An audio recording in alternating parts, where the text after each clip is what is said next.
Okay, so one of the greatest hacks to healing that I use often with my clients is being your own BFF, becoming your own best friend. I see this all the time, and I saw it with myself as well, that cultivating this sense of love and appreciation for yourself is like one of the most major things you can do to find that internal freedom and happiness. Growing up, we were conditioned to be a certain way, and when we weren't a certain way, our primary caregivers let us know, whether it was from a spanking or just yelling or turning away, withholding love. And so we learned really quickly, I better be this way to get love, to survive, right? To be accepted and to be okay, to be safe. And so we started this really intense internal dialogue to keep ourselves in line.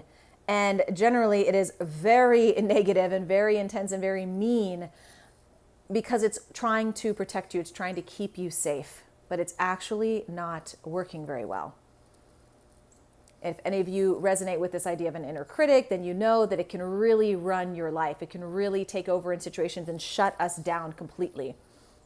And so when you have this idea at the forefront of your mind of becoming your own BFF, it's incredibly healing. It's a huge relief, and it's such a way to take the pressure off and to just actually enjoy life.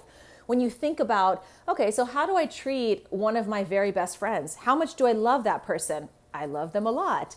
Does it take a lot for, like, can they do any wrong? I mean, of course they probably could, but for the most part, it's going to take a lot for you to get like really mad at them, or for you to think that they aren't good enough, or for you to think that they should be different.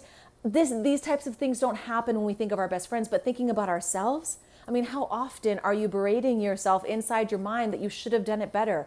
It's not good enough. What are people going to think? What are people going to say? Right? Like, it's like this death trap, which it really does feel like death, because as children, if we didn't show up in that way, and our primary caregivers, who were our gods, made us feel unsafe, literally feels like death, because we survive through these primary caregivers, through these adults in our life. So that being said, when you are being super hard on yourself, the energy completely shuts down inside of you. It's literally like a little inner death. It feels horrible. And so how can you bring in more love and acceptance for yourself, similar to what you have for the people in your life that you love so much?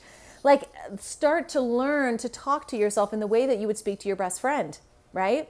Like, you fuck up. Oh, it's okay. I forgive you. No worries.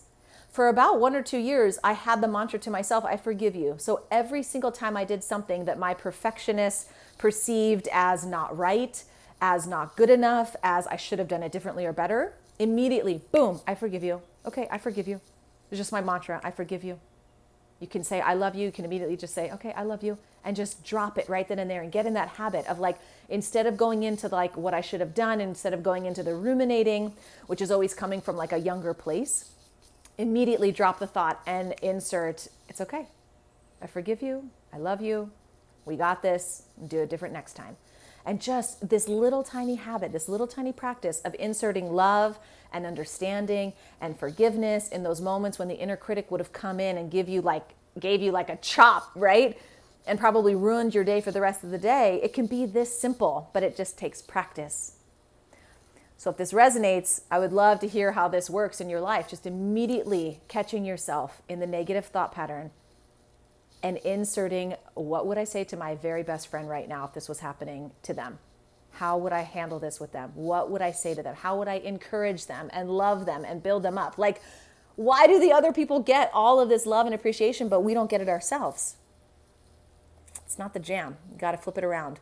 So practice, take that into your life. I love you. I forgive you.